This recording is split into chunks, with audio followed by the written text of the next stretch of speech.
Once upon a time, there lived two friends named Welty and Karmen. They were friends since they were in school and had not seen each other for a long time. Until one day, they ran into each other in a shopping mall. They were surprised and happy to see an old friend again. They began to tell each other the stories of their lives. Welty told the story of his fabulous life, in which he had plenty of time to spend with his family, which he could afford because he never had any problems with his finances. Plus, he had the freedom to pursue his hobbies and be engaged in social activities. While Karmen spent his days punching the clock, having no quality time to spend with his family, and his meager salary was spent paying more goods and the various installments, on top of an ever-increasing cost of living.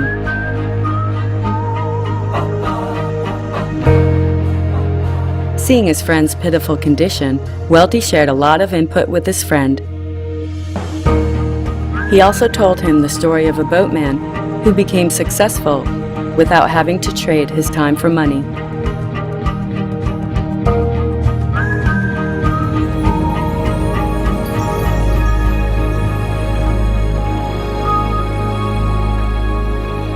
Once upon a time, there lived the village chief, who had a beautiful daughter. Her beauty was such that all the young men in the village fancies her. Ari was the name of the girl, given to her by her parents. Of all the young men in the village, Ari only set her eyes on two of them. One was called Brito, and the other, Bodhi. It was their spirit and ambition that really impressed her. Time passed, then season changed, until one fateful day, a terrible disaster struck the village. A mighty earthquake had split the village into two parts, separated in the middle by a wide and deep river. The village chief and his family was now on the western bank of the river, while the two young men, Brito and Bodhi, were on the eastern shore of the river. The two young men started to make raft in order to cross the river to see Ari. They did not realize that this raft brought them something unexpected. They began to make money crossing the villages who wanted to see their families to the other side of the river. Time passed, and by next year, Ari will be 18 years old. According to the village tradition, a girl is entitled to choose her suitor when she reached the ages of 18. Ari was so distressed, but could not make up her mind as to choose between Brito or Bodhi. Seeing the dilemma of his daughter, the village chief finally declared a contest.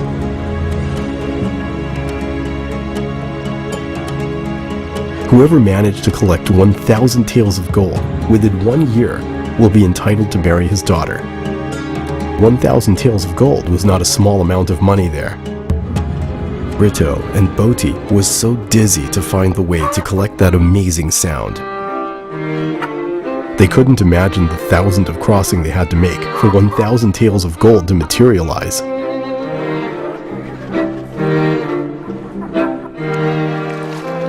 They worked harder and competed to cross more people in order to make the 1,000 taels of gold.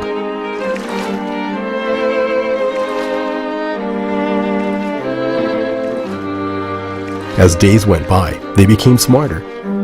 Now, they were not only building rafts but boats to accommodate more people in one crossing, thus increasing their income.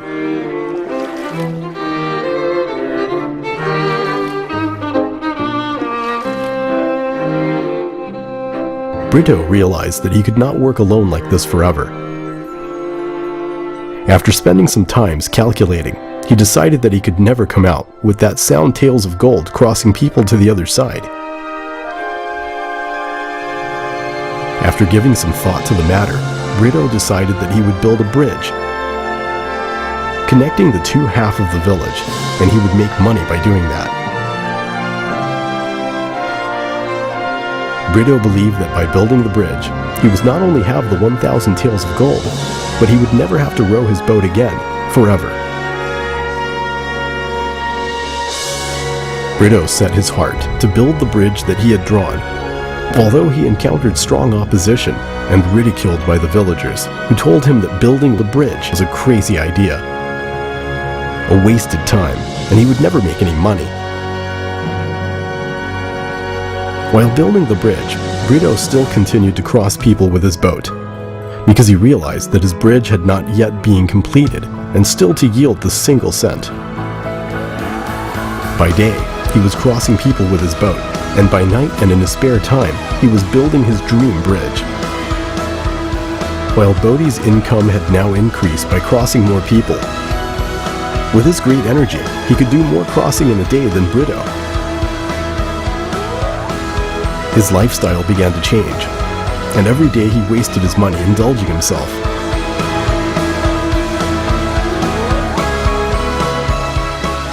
Winter had finally arrived. Brito finally finished to building his bridge. The opening day of the bridge was greeted enthusiastically by the villagers. The price of crossing the bridge was much lower than the paid fare charged by the boats. Moreover, it was much safer crossing the bridge than a boat rides which carried with it the risk of sinking.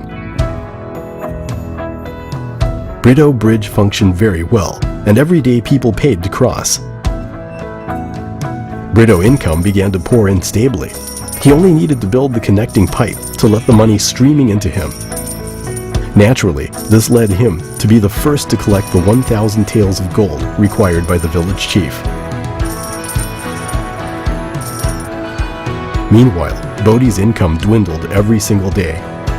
More so as the winter approached and the water of the river turned to ice.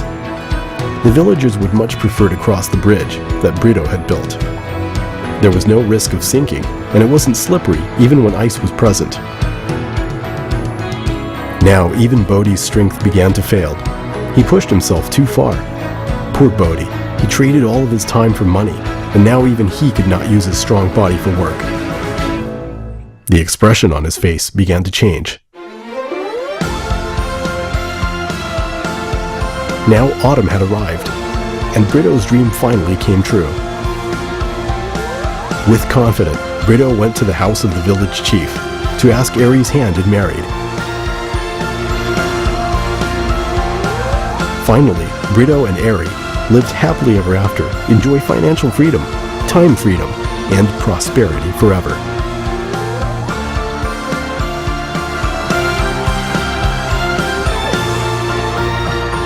Bodhi finally realized that he had not made the right decision by continuing to rely on his strength to accumulate money.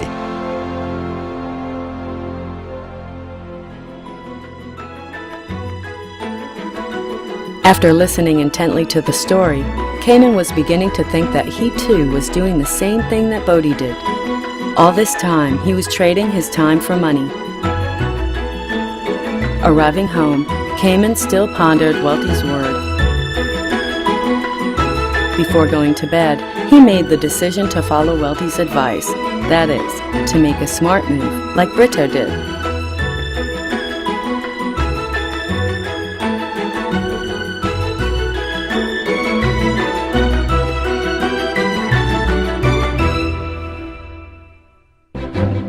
What about you?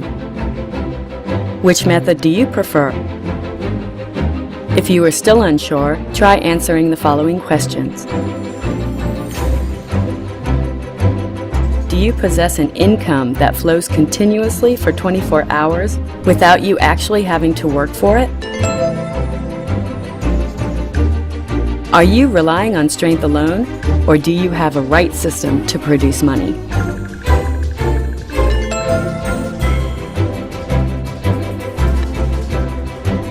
Does your income continue to flow after you are gone?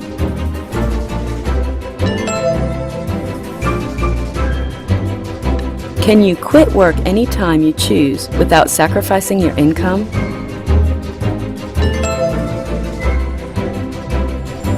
Should you for any reason be out of work now, can you survive for the next year without a job?